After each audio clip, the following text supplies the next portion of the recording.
Hello student, Kalyani juniors के online platform पर आपका स्वागत है। मैं हूं लखन दायबा, आपको कक्षा 8 के हिंदी बसंत भाग 3 पढ़ा रहा हूं। फ्रेंड, आज हम आपको पढ़ाएंगे कक्षा 8 का पाठ 16 जिसका नाम है पानी की कहानी। ठीक है, तो कक्षा 8 में जो हिंदी की पाठ्य पुस्तक है बसंत भाग 3, उसमें एक पाठ का नाम है पानी की कहानी। तो यह कौन सा पाठ है? तो यह पाठ 16 है।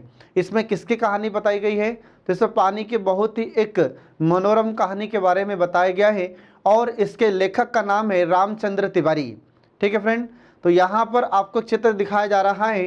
अब आप सोच रहे होंगे कि ये चित्र कैसा बना हुआ है। ठीक है, तो इस चित्र में आप देखिए ध्यान से कि यहाँ पर लेखक खड़ा हुआ है और ये जो बेर का पेड़ होता है इस पर से एक ओस की बूंद इस लेखक के हाथ पर गिरती है और इसी पानी की बूंद या इसी पानी की कहानी का वर्णन लेखक ने बहुत ही अच्छे रूप में किया है। ठीक है, तो चलिए फ्रेंड इसमें शुरू करते हैं कि जो पाठ 16 है इसका सार क्या है। तो जो पाठ 16 है इसका पाठ का सार देखिए कि इसका सार क्या है। तो पाठ का नाम है पानी की कहानी। ठीक है, और पानी की कहानी नामक प्रस्तुत पाठ में लेखक ने पानी के चक्र का बहुत ही सुंदर वर्णन किया है, बहुत ही रोचक वर्णन किया है। आ रहा समझ में? तो इसमें हम देखते हैं कि पानी की कहानी इन्होंने लिखी है लेखक ने, और पानी का चक्र कहाँ से शुरू होता है और कहाँ जाकर खत्म होता है इसके बारे में इन्होंने लेखक ने बहुत ही एक रोचक ढंग से इसका वर्णन किया है। इसके बाद फिर इसमें लेखक ने कल्पना और वैज्ञानिक तथ्यों का सहारा लेकर ओस की बूंद की जीवन यात्रा के विषय में बताया है।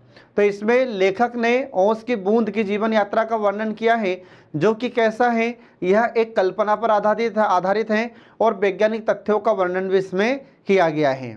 आ रहा समझ में? अब वैज्ञानिक तथ्य क्या है? तो वैज्ञानिक तथ्य हम आपको आगे बताएंगे। तो जैसे पानी की बूंद कैसे बनती है और कभी पिघल जाता है, इसके बाद फिर वाष्प कैसे बनता है, तो इन सभी बातों को बताने के लिए हमारे लेखक ने वैज्ञानिक तथ्यों का ध्यान रखा है या वैज्ञानिक तथ्यों का सहारा लिया है। ठीक है, वैज्ञानिक तथ्य का सीधा सा अर्थ होता है कि तर्क में विश्वास करना। आ रहा समझ में? या लॉजिकल फैक्ट। इसके बाद फिर आगे देखिए कि यह ओस की बूंद अनेक अवस्थाओं में सूर्यमंडल, वायुमंडल और बादल, समुद्र, ज्वालामुखी, नदी और नल के जल से होते हुए पेड़ के पत्ते तक की यात्रा करती है। तो इस पाठ में लेखक ने यह बताया है कि जो पानी की बूंद होती है या जो ओस की बूंद है यह अनेक अवस्थाओं से गुजरती है। तो कौन कौन सी अवस्थाओं से गुजरती है? तो सूर्यमंडल से, फिर वायुमंडल से, इसके बाद फिर बादलों से, फिर समुद्र से, ज्वालामुखी से, फिर नदी और नल के जल से होते हुए पेड़ के पत्ते तक की यात्रा यह ओस की बूंद तय करती है और इसका बहुत ही सुंदर वर्णन हमारे लेखक ने किया है। ठीक है फ्रेंड, तो इसमें आपको ध्यान रखना है। अब इसमें देखिए आगे जो पाठ 16 है, तो पाठ 16 में बूंद बेर की झाड़ी से हथेली पर। ठीक है, तो इसमें हमारे लेखक क्या कह रहे हैं कि जो पानी ओस की बूंद है तो ओस की बूंद बेर की झाड़ी से हथेली पर। अब बेर क्या है? तो बेर का एक पेड़ होता है जिसमें आप बेर खाते हैं। ठीक है, इसका सीजन कब आता है? तो जनवरी फरवरी में या फरवरी के आसपास बेर आना शुरू हो जाती है जिसको हम खाते हैं। तो एक बार लेखक क्या हुआ कि अपने रास्ते से जा रहे थे। ठीक है, तो बेर की झाड़ी से या जो बेर का पेड़ होता है तो उससे अचानक इनके हाथ पर ओस की बूंद गिरती है। आ रहा समझ में? और यह ओस की बूंद धीरे धीरे फिर उनकी कलाई से हथेली पर आ जाती है। ठीक है, और इसका बहुत ही अच्छा वर्णन, इसका बहुत ही रोचक वर्णन लेखक ने किया है। तो देखिए इसमें आगे, तो एक बूंद उनकी कलाई पर आकर गिरी है। तो इसमें ध्यान रखना कि लेखक अपने रास्ते पर आगे बढ़ा जा रहा था और एक बेर की झाड़ी से एक मोती जैसी बूंद उसकी कलाई पर गिर जाती है। ठीक है, इसके बाद फिर यह देखकर लेखक को बड़ा आश्चर्य हुआ कि पानी की वह बूंद सरक कर हथेली पर आ गई। तो पहले यह पानी की बूंद अर्थात ओस की बूंद कहाँ गिरती है? तो पहले लेखक की कलाई पर गिरती है और कलाई से फिर कहाँ पर सरक कर आ गई? तो यह हथेली पर आ जाती है। आ रहा समझ में? तो उस बूंद के फिर दो टुकड़े हो जाते हैं जिनसे कुछ आवाज आ रही थी। तो जब यह ओस की बूंद लेखक की कलाई से हथेली पर आती है तो फिर इस बूंद के दो टुकड़े हो जाते हैं और इन टुकड़ों से कुछ आवाज आ रही थी। तो कैसी आवाज आ रही थी ये देखिए इसमें। तो ये जो ओस की बूंद है जिसके दो टुकड़े हुए हैं इससे कुछ आवाज आ रही थी क्या आवाज़ आ रही थी? तो देखो इसमें कौन सी आवाज़ आ रही है, तो उस बूंद से सुनो सुनो की आवाज़ आ रही थी। आ रहा समझ में? तो ये काल्पनिक है फ्रेंड, याद रखना, ठीक है। लेकिन हमारे लेखक ने इसमें वैज्ञानिक तथ्यों का अवलोकन करके इसमें वर्णन किया है, ठीक है। तो जो बूंद थी उससे आवाज़ आ रही थी सुनो सुनो, आ रहा समझ में? तो लेखक ने फिर कहा कि कहो कहो, आ रहा समझ में? तो बूंद क्या बोल रही है? ओस की बूंद बोल रही थी सुनो सुनो, और लेखक कह रहे थे कि कहो कहो, ये आवाज़ आ रही थी। तो बूंद, ओस की बूंद कह रही थी सुनो सुनो, तो लेखक ने कहा कि कहो कहो, आ रहा समझ में? तो फिर क्या हुआ, तो लेखक ने जब कहा कि कहो कहो, तो इसके कहने पर बूंद ने कहा कि वह ओस है। तो बूंद ने क्या कहा कि वह ओस है जो बेर के पेड़ से आई है, आ रहा समझ में? और वह काफी दिनों से बेर के पेड़ के आसपास घूम रही थी कि एकाएक पकड़ी गई, आ रहा समझ में? तो ओस की बूंद कह रही है लेखक से कि वह कई दिनों से बेर के पेड़ के आसपास घूम रही थी और एकाएक यह पकड़ी गई। पकड़ी गई कैसे? तो उसके हाथ पर गिरी, किसके? लेखक की कलाई पर गिरी, और कलाई से सरकते सरकते हथेली पर आ जाती है, और हथेली पर आने के बाद में ये बूंद के दो भाग हो गए थे, दो टुकड़े हो जाते हैं। और फिर यही बूंद कह रही है कि सुनो सुनो, और लेखक कह रहे हैं कि कहो कहो। तो बूंद ने क्या कहा लेखक से, ये आपको ध्यान रखना है, ये हमने आपको बताया अभी, ठीक है। अब इसके बाद देखिए आगे, तो अगला है कि बूंद कैसे पहुंची बेर के पेड़ पर। जिस बेर के पेड़ से लेखक की कलाई पर ओस की बूंद गिरी थी, तो यह बूंद बेर के पेड़ पर कैसे आई? आ रहा समझ में?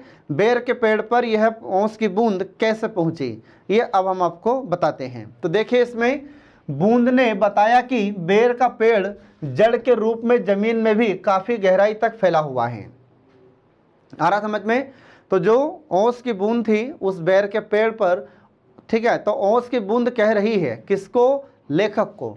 तो लेखक से यह ओस की बूंद कह रही है कि जो बेर का पेड़ है, तो बेर के पेड़ की जड़ के रूप में जमीन में काफ़ी गहराई तक फैला हुआ है। मतलब जो बेर का पेड़ होता है इसकी जड़ काफ़ी फैली हुई है, गहराई तक इसकी जड़ फैली हुई है, और उसकी जड़ों के रोएं उसके जैसे जल कणों को बलपूर्वक पृथ्वी से खींच लेते हैं। तो इसमें जो बेर के पेड़ में जड़ें हैं, इन जड़ों के द्वारा पानी का अवशोषण किया जाता है, क्योंकि पेड़ भी जीवित कब रहते हैं? जब उन्हें पानी मिलता रहेगा। अगर पर्याप्त मात्रा में उन्हें जल प्राप्त होता रहेगा तो ये पेड़ भी हरे भरे रहेंगे, और अगर इन पेड़ों को पानी प्राप्त नहीं होगा तो धीरे धीरे पेड़ भी सूखने लगते हैं। तो ओस की बूंद क्या कह रही है लेखक से? तो ओस की बूंद कह रही है कि ये जो बेर की जड़ें हैं और इन जड़ों में जो रोएं पाए जाते हैं, ये रोएं के द्वारा जल के कणों का बलपूर्वक पृथ्वी से अवशोषण किया जाता है, उन्हें खींच लिया जाता है। आ रहा समझ में? फिर इसके बाद देखिए, उस पेड़ को बड़ा बनाने के लिए उसके जैसे अनेक भाइयों ने प्राणों का त्याग किया है। तो कोई भी पेड़ बड़ा कब होता है? जब उसे पानी मिलता रहेगा। अगर पानी नहीं मिलेगा तो पेड़ बड़ा होगा ही नहीं। तो ओस की बूंद यहाँ पर लेखक को कह रही है कि जो जल होता है तो जल को खींचता है कौन? जो पानी की जड़ के रोएं होते हैं, ये रोएं के द्वारा जल का अवशोषण किया जाता है, जल की बूंदों को खींच लिया जाता है। और मेरे जैसी न जाने और कितनी बूंदों को इस जड़ के रोएं के द्वारा खींचा गया है, इनका अवशोषण किया गया है। आ रहा समझ में? ये आपको ध्यान रखना है। और वह बूंद भी एक दिन भूमि के खनिजों को अपने में घोले आनंद से घूम रही थी कि उसे एक रोए ने अवशोषित कर लिया था। अब यहाँ पर इसका मतलब क्या हुआ कि वह बूंद भी एक दिन भूमि के खनिजों को अपने में घोले आनंद से घूम रही थी। अब यहाँ पर जो शब्द आया है फ्रेंड, बहुत ही इसमें अच्छे शब्दों का इस्तेमाल किया गया हमारे लेखक के द्वारा, ठीक है, और इसमें बहुत ही सार छिपा हुआ है। तो सार क्या छिपा हुआ है देखिए, तो लेखक से पानी की जो बूंद कह रही थी, ओस की बूंद कह रही थी कि एक दिन भूमि के खनिजों। अब भूमि के खनिजों का मतलब क्या है? तो भूमि में खनिज बहुत सारे पाए जाते हैं, जैसे लोहा है, मैग्नीज है, मैग्नीशियम है, इसके बाद एल्यूमिनियम है, और भी कई तमाम प्रकार के खनिज तत्व पृथ्वी के अंदर पाए जाते हैं। तो फ्रेंड आपको यह पता होगा कि जिस प्रकार से हमारी भूमि के अंदर खनिज तत्व पाए जाते हैं, ऐसे ही पेड़ पौधों को जीवित रहने के लिए, पेड़ पौधों में वृद्धि के लिए कुछ पोषक तत्वों की आवश्यकता होती है। उनमें लोहा की आवश्यकता होती है, आयोडीन की आवश्यकता होती है, मैग्नीशियम मैग्नीज की आवश्यकता होती है। आ रहा समझ में? तो जैसे हम लोगों को खनिज तत्वों की आवश्यकता होती है, पोषक तत्वों की आवश्यकता होती है, ऐसे ही पेड़ पौधों को भी खनिज तत्वों या पोषक तत्वों की आवश्यकता होती है। ठीक है, तो ओस की बूंद कह रही है कि भूमि के जो खनिज हैं, भूमि के खनिज मतलब जो लोहा, इसके बाद फिर तांबा, इसके बाद मैग्नीशियम और भी तमाम कई प्रकार के खनिज तत्व पाए जाते हैं। तो पेड़ पौधों में वृद्धि के लिए भी इन खनिज तत्वों की आवश्यकता होती है। तो भूमि के खनिजों को अपने में घोले आनंद से घूम रही थी। तो यह पानी की बूंद, यह ओस की बूंद कई दिनों से इन खनिज तत्वों के साथ घोल के रूप में घूम रही थी। आ रहा समझ में? कि उसे एक रोए ने अवशोषित कर लिया था, और जो बेर के पेड़ की जड़ थी और उस जड़ में जो रोए थे, उस रोए ने उस बूंद को अपनी ओर खींच लिया। आ रहा समझ में? ये आपको ध्यान रखना है। अब इसके बाद देखिए फिर, तो ऐसा लग रहा था कि उसे कोई आगे को धक्का दे रहा है। तो जब पेड़ की जड़ थी, जो बेर का पेड़ था, उसमें जो जड़ थी, वो जड़ के जो रोए थे, जब रोए इस पानी की बूंद को खींच रहा था, तो ऐसा लग रहा था कि मानो पानी की बूंद को पीछे से कोई धक्का दे रहा था।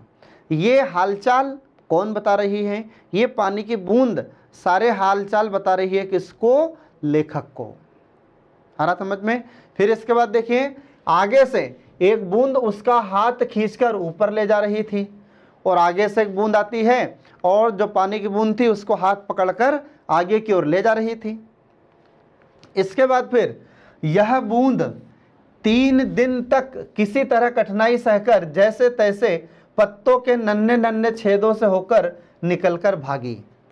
और यह पानी की बूंद क्या हुआ? यह बूंद 3 दिन तक किसी तरह कठिनाई से, ठीक है, कठिनाई सहकर जैसे तैसे पत्तों के नन्हे नन्हे छेदों से होकर बाहर निकल भागी। आ रहा समझ में? तो आपको पता होना चाहिए फ्रेंड कि जो हमारे पेड़ पौधे होते हैं, इन पेड़ पौधों में जो पत्तियां होती हैं, तो पत्तियां हरी क्यों होती? हरित लवक के कारण हरी होती है। और इनमें भी छोटे छोटे छिद्र पाए जाते हैं, और इन्हीं छोटे छोटे छिद्रों में से, इन्हीं पत्तों के छोटे छोटे छेद में से ये निकलकर बाहर भागी, और यह पानी की बूंद के रूप में, ओस की बूंद के रूप में बाहर आई। आप सोचिए थोड़ा सा कि लेखक ने जो पाठ लिखा है इसमें कितना सार छिपा हुआ है। आ रहा समझ फ्रेंड?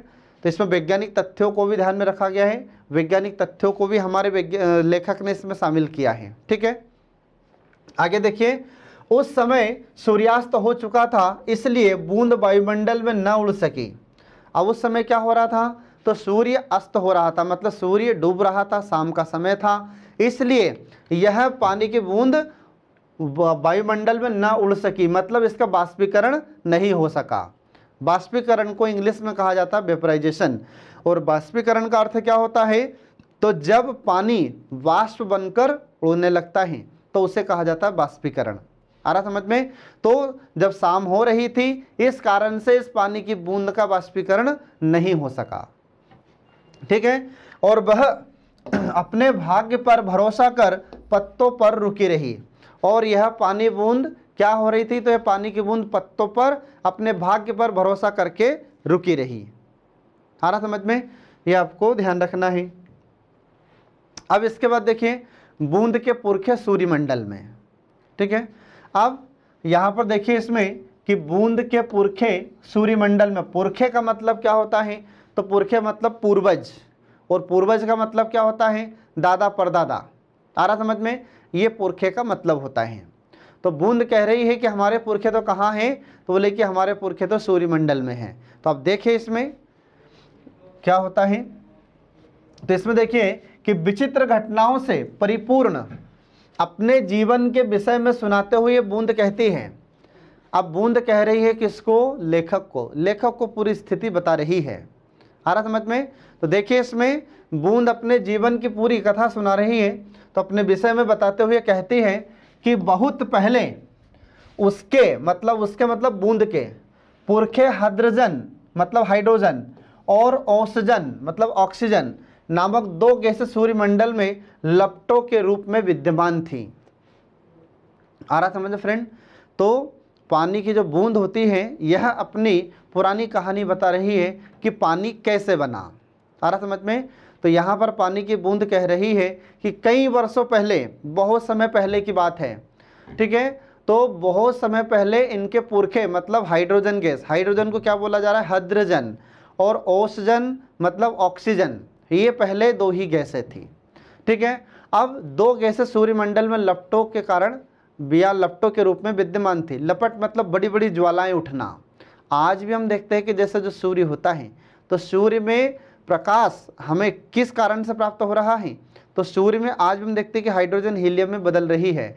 तो हाइड्रोजन हीलियम में बदल रही है, इस कारण हमें सूर्य का प्रकाश प्राप्त हो रहा है, सूर्य से हमें ऊर्जा प्राप्त होती है, ठीक है। तो ऐसे ही पानी की बूंद अपनी पुरानी कहानी बता रही है, ठीक है, अपने पुरखों के बारे में बता रही है कि उनके पुरखे कौन? तो बोले हाइड्रोजन मतलब हाइड्रोजन, और ऑक्सीजन मतलब ऑक्सीजन।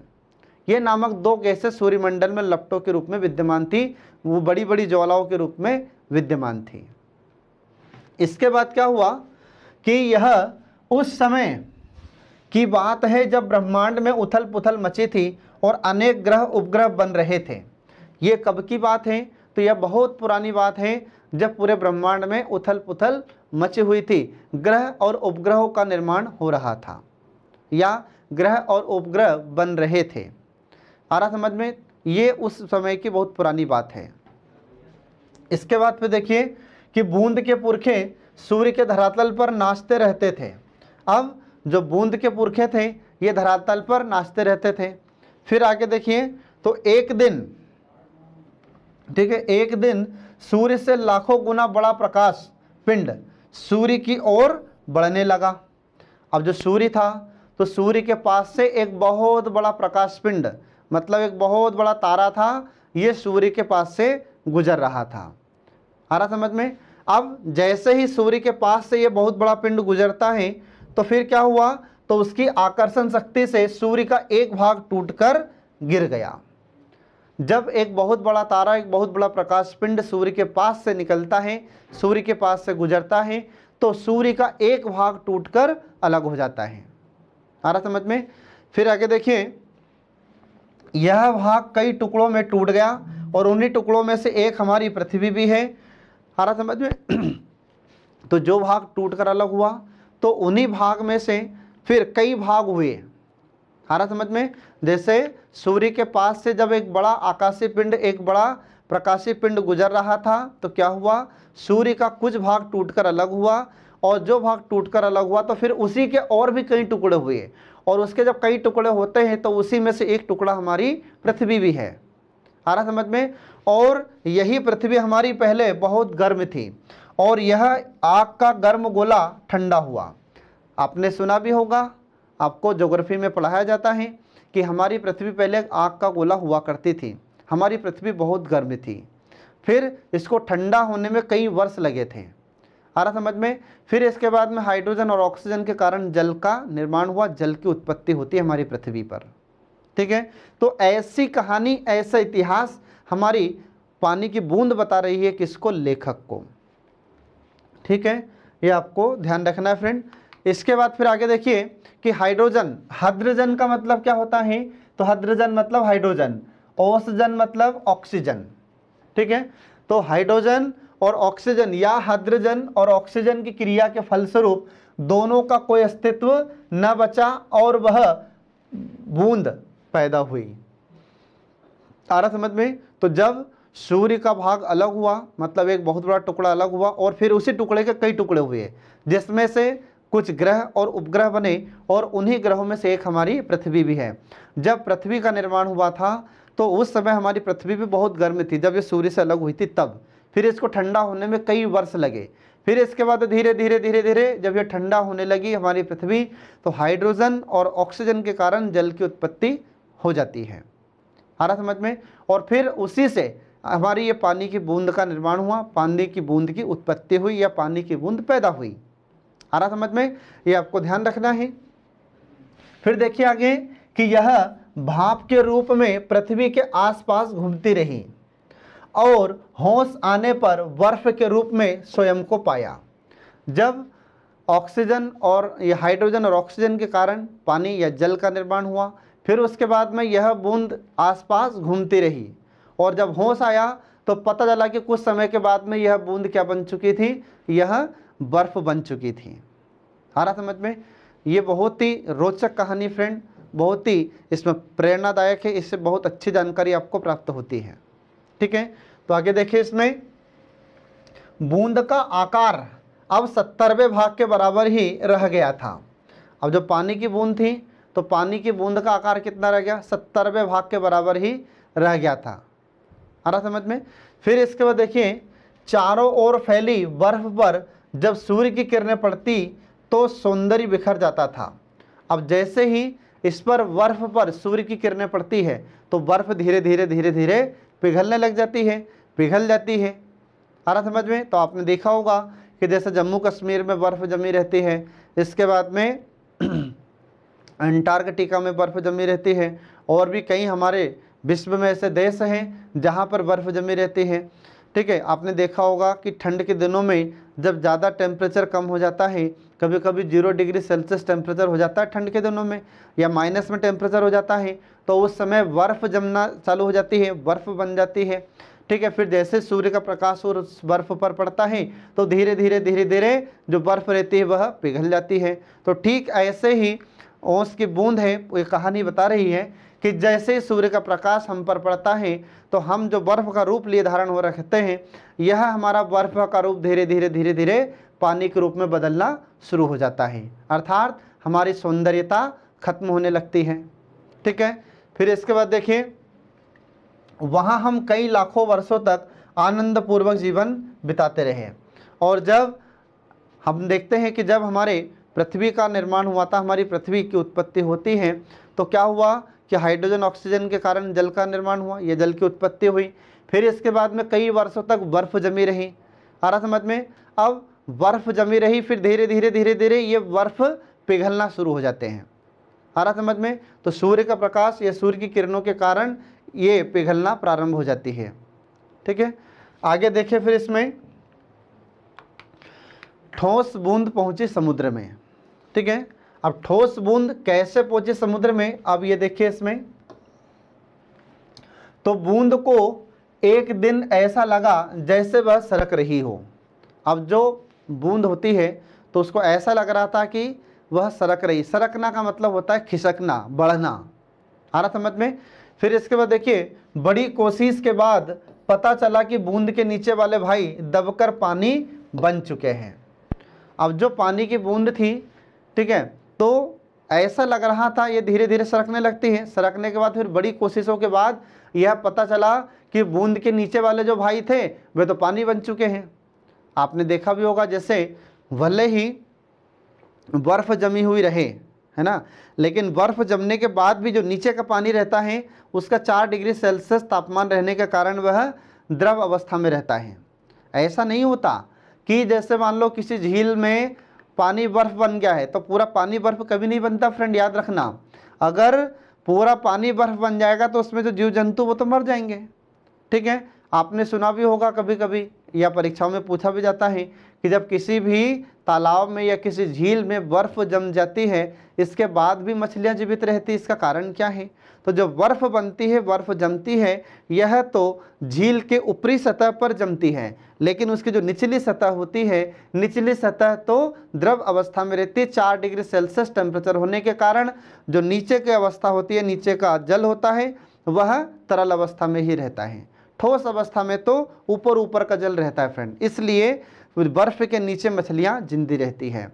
तो ठीक ऐसे ही बूंद बता रही है कि जब बर्फ़ रहती है तो हम तो ऊपर ही ऊपर थे, लेकिन नीचे तो क्या हुआ, नीचे हमारे भाई दबकर पानी बन चुके थे। मतलब जो नीचे वाली तल था या नीचे वाला स्तर था, नीचे वाली लेयर थी, परत थी, वह क्या बन चुकी है, पानी बन चुकी है। इसके बाद फिर आगे देखिए, उनका ठोस शरीर तरल बन चुका था। यह ठोस बूंद किसी बहते बहते समुद्र में जाकर गर्म धारा से मिल गई। अब जो बर्फ़ जमी हुई थी तो ये बर्फ़ में जो निचली सतह होती है या निचली परत होती है वह पिघलना शुरू हो गई, और पिघलते पिघलते क्या बनने लगे, पानी बनने लगे। और फिर यह ठोस बूंद क्या हुई, तो यह ठोस बूंद किसी बहते बहते समुद्र में जाकर गर्मधारा में मिल जाती है। अब जो पहले बर्फ़ थी तो बर्फ़ क्या बनी, पानी की बूंद बनी, और यही पानी की बूंद अब धीरे धीरे समुद्र में गर्म जलधारा में जाकर मिल जाती है। आ रहा समझ में।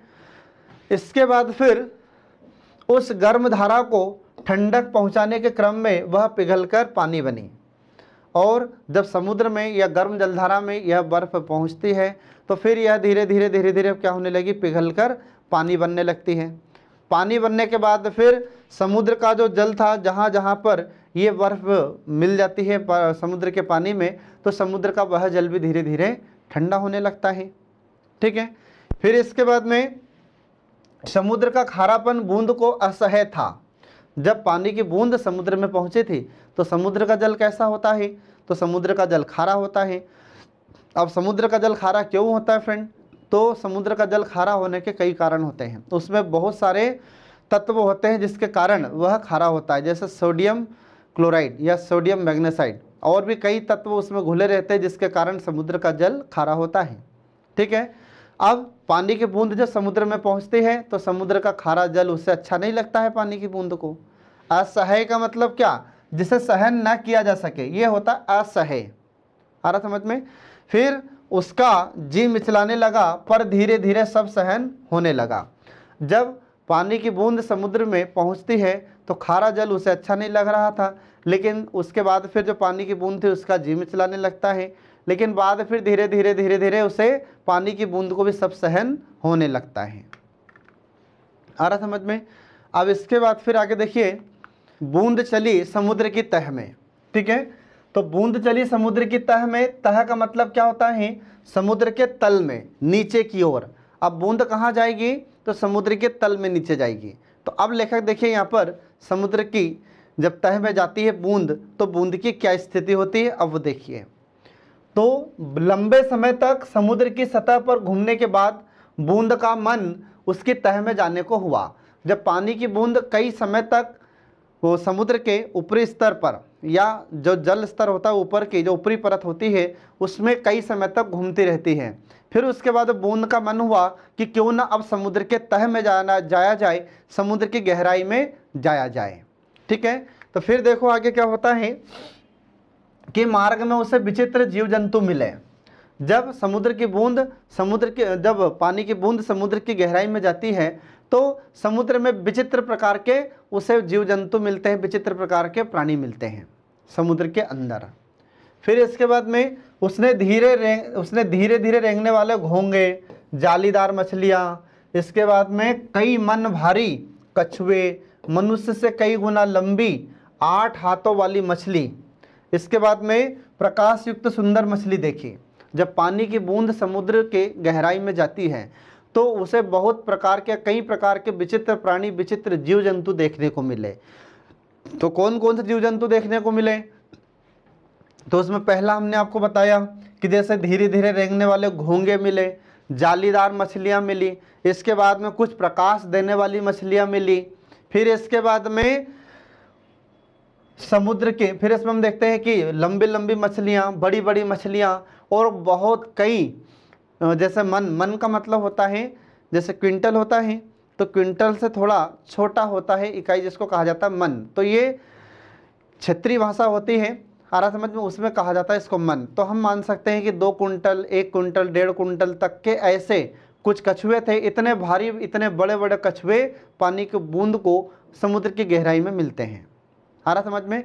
इसके बाद में 8 हाथ वाली मछली, मतलब इतनी लंबाई, जैसे किसी मछली की लंबाई पता चला कि 10 फीट, 12 फीट, 15 फीट, 20 फीट तक लंबाई वाली मछलियां पानी की बूंद को मिलती हैं। आ रहा समझ में। फिर इसके बाद देखिए कि समुद्र की तह में बूंद ने छोटे ठिंगने, मोटे पत्ते वाले पेड़ देखे। समुद्र की गहराई में जब पानी की बूंद पहुंचती है तो धीरे धीरे क्या होता है कि समुद्र की गहराई में कुछ पेड़ भी मिलते हैं, इसके बाद में कुछ मोटे पत्ते वाले पेड़ मिलते हैं। तो समुद्र के अंदर विभिन्न प्रकार की आकृतियाँ पाई जाती हैं। समुद्र के अंदर पर्वत भी पाए जाते हैं, पठार भी पाए जाते हैं, इसके बाद कई गड्ढे पाए जाते हैं, आ रहा समझ में, जिसको हम खाई कह देते हैं। इसके बाद में फिर कई चट्टानें पाई जाती हैं, पेड़ पौधे पाए जाते हैं। आ रहा समझ में? तो ये सब समुद्र के अंदर पाए जाते हैं। तो ये सभी आकृतियाँ, ये सभी स्थितियाँ जल की बूंद, पानी की बूंद देख रही थी। इसके बाद फिर समुद्र के अंदर ही पहाड़ियाँ हैं, कुछ घाटियाँ भी हैं, जिनमें विभिन्न प्रकार या नाना प्रकार के निपट, अंधे और महाआलसी जीव जंतु रहते थे। आ रहा समझ में? तो ये समुद्र के अंदर जो पहाड़ियाँ हैं, खाई थी, इन खाई में पता चला कि बहुत बड़े बड़े जीव जंतु रहते हैं। आलसी, आलसी से भी बड़े आलसी, जिनको कहा जाता है महाआलसी, जो कई दिनों तक एक ही जगह खाई में बैठे रहते हैं, ऐसे जीव जंतु जल की बूंद ने देखा, पानी की बूंद ने देखा समुद्र के अंदर। ठीक है। इसके बाद फिर बूंद को ऊपर आने में 3 मील दूरी तय करनी थी, इसलिए वह ऊपर आने के बजाय समुद्र की गहराई में ही धंसती चली गई। अब समुद्र का पानी इतना गहरा था कि ऊपर आना है तो कितनी मील दूरी पार करनी पड़ेगी? तो 3 मील दूरी इसको पार करनी पड़ेगी। आ रहा समझ में? 3 मील दूरी मतलब लगभग 5 किलोमीटर की दूरी इसको तय करना पड़ेगा। तो इसलिए पानी की बूंद क्या होती है, फिर नीचे ही गहराई में धंसती चली गई। ठीक है। अब इसके बाद आगे क्या हुआ, फिर देखिए इसमें ज्वालामुखी विस्फोट से बूंद पहुंची पहाड़ पर। ठीक है, ज्वालामुखी विस्फोट से बूंद पहुंची पहाड़ पर। अब ज्वालामुखी क्या होते हैं फ्रेंड? तो ज्वालामुखी को इंग्लिश में वोल्केनो कहा जाता है, और ज्वालामुखी वह छिद्र दरार होता है जिससे लावा, गैस, धूलकण और विभिन्न प्रकार के तत्व इससे निकलते हैं। ठीक है।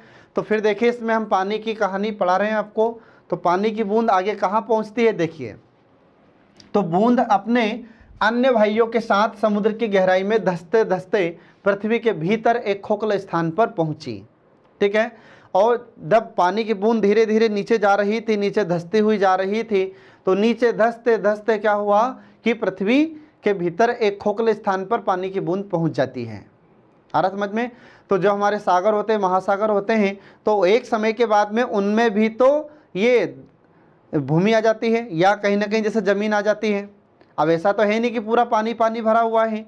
ठीक है। समुद्र के अंदर भी तो एक समय के बाद में क्या आ जाती है, ज़मीन आ जाती है। तो ऐसे ही पानी की बूंद ज़मीन वाले भाग में पहुंच जाती है, और कैसे स्थान पर पहुंची? खोखले स्थान पर। आ रहा समझ में? फिर इसके बाद देखिए कि यहाँ बूंद सबके साथ मिलकर पृथ्वी के भीतर छिपे रहस्य को खोजने निकल पड़ी। अब क्या हुआ? तो जो पानी की बूंद थी, ये पृथ्वी का या जो धरती का हमारी जो खोखला स्थान था, यहाँ पर जो छिपा हुआ रहस्य था, इसको जानने के लिए खोज पड़ी या खोजने के लिए निकल पड़ी। कौन? पानी की बूंद। ठीक है। जब पानी की बूंद पृथ्वी में छिपे हुए रहस्य को खोजने के लिए निकल पड़ी, तो देखो फिर आगे क्या हुआ। आगे जाते जाते बूंद लाल पीली चट्टानों के पास पहुंच गई। अब बूंद कहाँ पहुंच जाती है? तो जो लाल पीली चट्टानें थी वहाँ पर पानी की बूंद पहुंच जाती है। फिर जहाँ धातुएं बहने को उतावली हो रही थी, अब ये ऐसे स्थान पर पहुंची, ऐसी चट्टानों पर पहुंची जो लाल पीली हो रही थी, और वहाँ पर धातुएं बहने को उतावली हो रही थी। आ रहा समझ में? इसका मतलब ये हुआ कि समुद्र के अंदर भी हम जब जाते हैं, ठीक है, ये ज़मीन के अंदर जब हम जाते हैं, तो जैसे जैसे ज़मीन के अंदर जाते हैं वैसे वैसे तापमान बढ़ने लगता है, और जैसे जैसे तापमान अंदर की ओर बढ़ने लगता है, ज़मीन के अंदर, भूमि के अंदर तापमान बढ़ने लगता है, तो तापमान बढ़ने के कारण जो धातुएं होती हैं ये पिघलना शुरू हो जाती है। आ रहा समझ में? अब इसके बाद फिर देखिए आगे, इस स्थान से कुछ दूर तापमान बहुत ऊंचा हो रहा था। तो जैसे ही पानी की बूंद और अंदर पहुंचती है तो तापमान बढ़ने लगता है। इसके बाद फिर अचानक एक विस्फोट हुआ। यह देखकर बूंद अपने कुछ साथियों के साथ एक और हट गई। अब जैसे ही पानी की बूंद ने देखा कि तापमान बहुत बढ़ रहा है, तापमान बहुत तेज़ी से बढ़ने लगा है, तो अचानक क्या हुआ? तो अचानक विस्फोट हुआ समुद्र के अंदर, अचानक विस्फोट हुआ। और जब पानी की बूंद ने यह देखा कि विस्फोट हो रहा है, तो पानी की बूंद अपने कुछ साथियों के साथ दूर हट जाती है। ठीक है फ्रेंड, ये आपको ध्यान रखना है। तो ऐसा नहीं है कि ज्वालामुखी सिर्फ हमारे स्थलीय भाग पर ही फटते हैं, समुद्र के अंदर भी ज्वालामुखी फटते हैं, ध्यान रखना। आ रहा समझ में? ये सारी कहानियाँ पानी की बूंद बता रही है। अब इसके बाद देखिए आगे, तो अभी बूंद कुछ दूर ही गई थी या दूर गई होगी कि एक तेज विस्फोट हुआ और बूंद ज्वालामुखी के इस विस्फोट के साथ ऊपर आ गई। आ रहा समझ में? तो अभी पानी की बूंद थोड़ी ही दूर गई होगी, तो क्या हुआ कि अचानक एक विस्फोट हुआ, और जब विस्फोट होता है तो विस्फोट के बाद बूंद ज्वालामुखी के विस्फोट के साथ ऊपर आ गई। तो जैसे विस्फोट हुआ तेजी से, तो जो पानी की बूंद थी, पानी की बूंद अब समुद्र के बाहर आ गई, समुद्र के ऊपर आ गई। आ रहा समझ में? फिर आगे देखिए, तो ऊपर आकाश में एक बड़े भापदल के साथ मिलकर वह हवा की पीठ पर सवार होकर आकाश में स्वच्छंद किलोले करती फिर रही थी। आ रहा समझ में? तो जैसे ही ज्वालामुखी का विस्फोट हुआ, तो विस्फोट के साथ में जो पानी की बूंद थी यह समुद्र से ऊपर आ गई, और जैसे समुद्र के ऊपर आती है तो यह वाष्प बनने लगती है, भाप बनने लगती है। आ रहा समझ में? और एक भाप दल के साथ मिलकर हवा में उड़ने लगी, हवा की पीठ पर सवार होकर आकाश में उड़ने लगी। का मतलब क्या? तो हवा की पीठ पर मतलब हवा में यह पानी उड़ने लगा। आ रहा समझ में?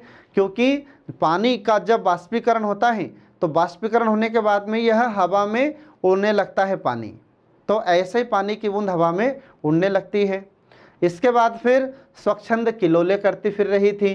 तो स्वच्छंद का मतलब होता है स्वतंत्र, किलोले मतलब मजाक मस्ती करते रहना। आ रहा समझ में? तो ऐसे स्वच्छंद किलोले कर रही थी पानी की बूंद, और अनेक भाप जल कणों के मिलने के कारण बूंद भारी होकर नीचे झुक गई और एक पहाड़ पर गिरी। आ रहा समझ में? अब जब अनेक भाप जल कण मिल जाते हैं, ध्यान रखना, तो जैसे जैसे ये पानी की बूंदें मिलने लगती है या जो वाष्पीकरण होता है, तो जैसे किसी ठंडे क्षेत्र में पहुंचते हैं तो इसमें संघनन की क्रिया प्रारंभ हो जाती है, और जो वाष्प होती है वह पानी की बूंद बन के नीचे टपकने लग जाती है। तो ऐसे ही क्या हुआ कि जो वाष्प बनकर ऊपर उड़ी थी पानी की बूंद हवा में उड़ने लगी। फिर इसके बाद में कई वाष्पीकरण का धीरे धीरे संघनन हुआ। अब संघनन होने से क्या हुआ? तो संघनन होने से पानी की बूंद बन जाती है। संघनन का मतलब ही होता है कि जब वाष्प या तो पानी की बूंद बन जाए या ठोस रूप में बदल जाए। आ रहा समझ में? तो ये आपको ध्यान रखना है। तो यहाँ पर भी ऐसे हो रहा है। तो यहाँ पर जो पानी की बूंद की कहानी है, तो अब पानी की बूंद क्या बनी? वाष्प बनी, और वाष्प बनने के बाद में क्या हुआ कि यह पानी की बूंद बनकर भारी होकर नीचे झुक गई और एक पहाड़ पर आकर गिरी। आ रहा समझ में? अब इसके बाद देखिए फिर आगे क्या होता है। बूंद पहाड़ से सरिता में, ठीक है, आगे देखिए इसमें बूंद पहाड़ से सरिता में। अब सरिता का मतलब क्या होता है फ्रेंड? तो सरिता का मतलब होता है नदी। आ रहा समझ में? सरिता का अर्थ क्या होता है? नदी, ये आपको ध्यान रखना है। तो बूंद पहाड़ों में एक पत्थर से दूसरे पत्थर पर कूदने और किलकारी मारने लगी। तो जब पानी की बूंद कहाँ गिरी? पहाड़ पर, और पहाड़ से एक पत्थर से दूसरे पत्थर पर कूदने लगी और किलकारी मारने लगी। आ रहा समझ में? मतलब जब पानी की बूंद ऊपर से नीचे गिरती पहाड़ पे, तो कहीं ना कहीं तो उसको बहना पड़ेगा कि नहीं बहना पड़ेगा? अब ऐसा तो है नहीं कि पानी की बूंद अगर किसी पहाड़ी क्षेत्र पर गिरी है तो वहीं पर जमा हो गई। अगर पानी की बूंद गिर रही तो उसको बहना भी पड़ता है, ठीक है। फिर इसके बाद देखिए, बूंद और उसके दोस्त एक चट्टान पर कूदे। अब जो पानी की बूंद थी और उसके दोस्त थे, एक चट्टान पर कूदते हैं। फिर इसके बाद क्या हुआ? तो इस प्रहार से चट्टान टूटकर खंड खंड हो गई। अब पानी की बूंद से चट्टान कैसे टूट सकती है? तो आपको पहले ही हमने बताया है कि यह जो कहानी है पानी की, यह कैसी है फ्रेंड? तो यह काल्पनिक है और इसमें वैज्ञानिक तथ्यों का समावेश किया गया है, ठीक है। तो अभी हम आपको जो बता रहे थे कि वाष्प बनकर हवा के रूप में उड़ने लगती है पानी की बूंद, तो यह वैज्ञानिक तथ्य है। समुद्र की गहराई में कुछ जीव जंतु प्राप्त होते हैं, पहाड़ पर्वत, ठीक है, ये इसके बाद में गहरी खाइयाँ ये पाई जाती है। तो यह भी वैज्ञानिक तथ्यों के आधार पर ही हमें जानकारी प्राप्त हुई है। तो लेखक ने भी जो जानकारी लिखी है, यह जानकारी भी वैज्ञानिक तथ्यों पर ही आधारित है, ठीक है। तो इसमें कल्पना और वैज्ञानिक तथ्य दोनों को शामिल करके यह कहानी लिखी गई है। तो देखिए इसमें आगे फिर क्या होता है। तो जो पानी की बूंद थी, तो ये चट्टान के प्रहार से टूटकर खंड खंड हो जाती है, बिखर जाती है। इसके बाद फिर बूंद की इच्छा समतल भूमि देखने की थी। अब जब ये चट्टानों से टूटकर बिखर जाती है, कई भाग में बढ़ जाती है, तो फिर पानी की बूंद की इच्छा हुई कि अब क्यों ना समतल भाग में चलें। तो जब पानी की बूंद गिरती है पहाड़ी क्षेत्र में, तो पानी की बूंद आगे बहकर मतलब पानी बहकर कहीं ना कहीं समतल क्षेत्र में जाता है।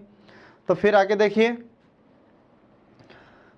इसलिए वह छोटी मतलब सरिता, सरिता का मतलब होता है नदी, तो यह पानी की बूंद एक छोटी सरिता में या छोटी नदी में जाकर मिल जाती है। इसके बाद फिर सरिता में उसके दिन बहुत अच्छे बीत रहे थे। और जब पानी की बूंद सरिता में आकर मिल जाती है, नदी में आकर मिल जाती है, तो नदी में पानी की बूंद के दिन बहुत अच्छे बीत रहे थे, बहुत अच्छा समय इसका चल रहा था। ठीक है, अब इसके बाद देखिए फिर आगे, यूं आई बूंद बेर के पेड़ पर। अब देखो कहाँ से शुरू हुई थी, पानी की बूंद बेर के पेड़ से शुरू हुई थी और फिर से वापस कहाँ आ गई है, बेर के पेड़ पर।